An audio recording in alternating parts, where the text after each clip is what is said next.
අද අපි යන්නේ පොළොන්නරුවේ තියෙන පොළොන්නරුව වටරවුමෙන් දාලා දකුණත පැත්ත කච්චේරිය පැත්තට යනකොට තියෙනවා රජයේ බීජ සහ රෝපණ මධ්‍යස්ථානයක්. ඉතින් මෙතන මේ ෆාම් එක ඇතුලෙන් තමා මම මේ වෙලාවේ යන්නේ. ටිකක් දුර යන්න තියෙනවා. මෙතන පටන් ගන්න තැනම මෙයාලගේ රජයේ ඔෆිස් තියෙනවා. ඉතින් ඇතුළට යනකොට ඇතුලේ තියෙනවා පැල තවාණක්. ඒකේ අපිට අවශ්‍ය පැල වර්ග ගොඩක් ಜಾති ගන්න පුළුවන්. ඉතින් කෙටි වීඩියෝ එකක් හින්දා මම දිගටම වොයිස් දාගෙන යන්නම්.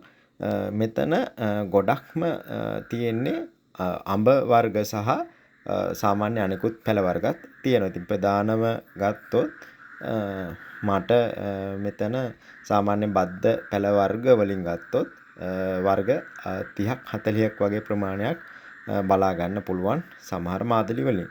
ඉතින් අඹ වර්ග මෙතන මම යනකොට තිබ්බා අඹ වර්ග 5ක් වගේ තිබ්බා. එතනින් වැඩිපුරම විලාට්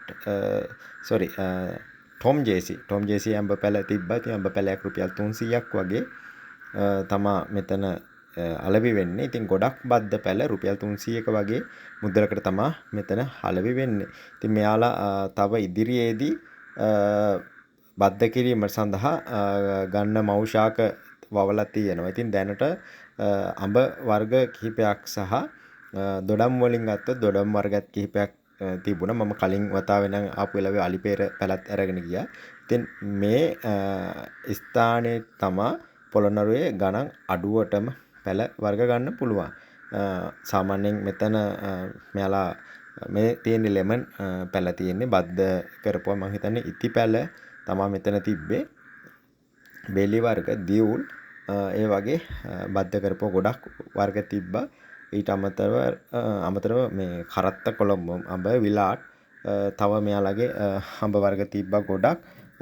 ඒත් එක්කම අර පොඩි ගැටලුවකට තියෙන්නේ අලුතෙන්ම බද්ද කරන පැල මෙතන ගන්න අමාරු. උදාහරණයක් විදිහට අපි මසන් වර්ග සහ විවිධ බද්ද කරන ලද පැල වර්ග තියෙනවා වෙළඳ පොලේ. ඒ වගේ පැල මෙතන ගන්න නැහැ.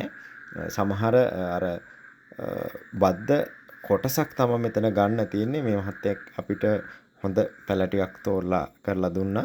මෙතනින් ඉතින් රජයේ ආයතන වලටත් මේ වගේ රජයේ අනෙක් ආයතන වලටත් පැල ඇරයි යන්නේ මේ ස්ථාන වලින් හින්දා මෙයාලා අපිට හොඳ පැල ටිකක් තෝරලා දුන්නා. මෙයාලගේ මෙතනම තමා ඔක්කොම පැල රෝපණය කරලා පැකට් කරලා ඒවා ඉති පැල කරන ඒවා ඉති පැල කරලා ඒවා මේ විදිහට ලබා දෙන්න. ඉතින් මේ තියන්නේ මාදන් ගහක් දන් පැලයකට බද්ද කරපු ජම්බු ගහක්.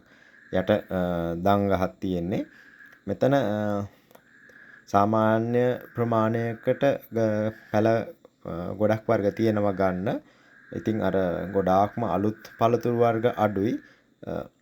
මේ තියෙන්නේ මෙතන තිබ්බ ඩ්‍රැගන් ෆෘට් ඊට අමතරව පැණිකාබරංග මම එක පාරකුත් පැණිකාබරංග පැල 10ක් වගේ අරන් ගියා මෙතනින්.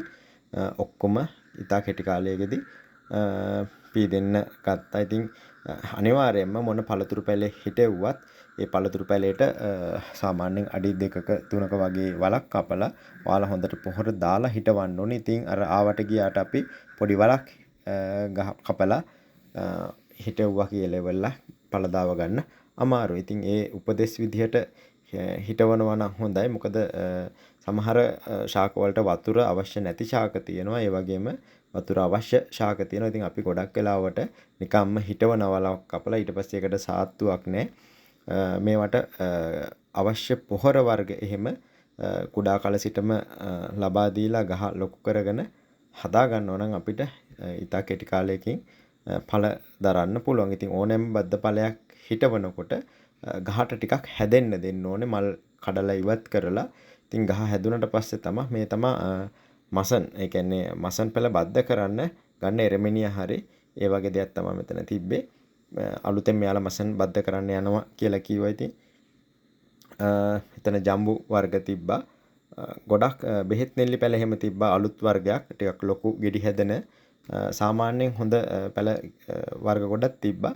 මම රුපියල් 12000 ගානක වගේ පැල අරන් ගියා මේ පාර මෙතනින් යනකොට. පැල ඔක්කොම 40කට විතර වගේ ආසන්න වෙන්න මේ පාරත් අරන් ගියා.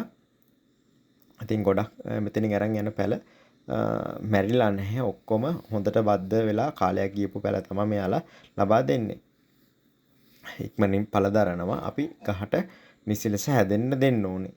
ඉතින් ඔයාලට පොළොන්නරුවෙන් අඩුම මිලට ගන්න පුළුවන් රජයෙන් පර්යේෂණ ආයතනයෙන් ඔයාලත් ගිහිල්ලා බලන්න.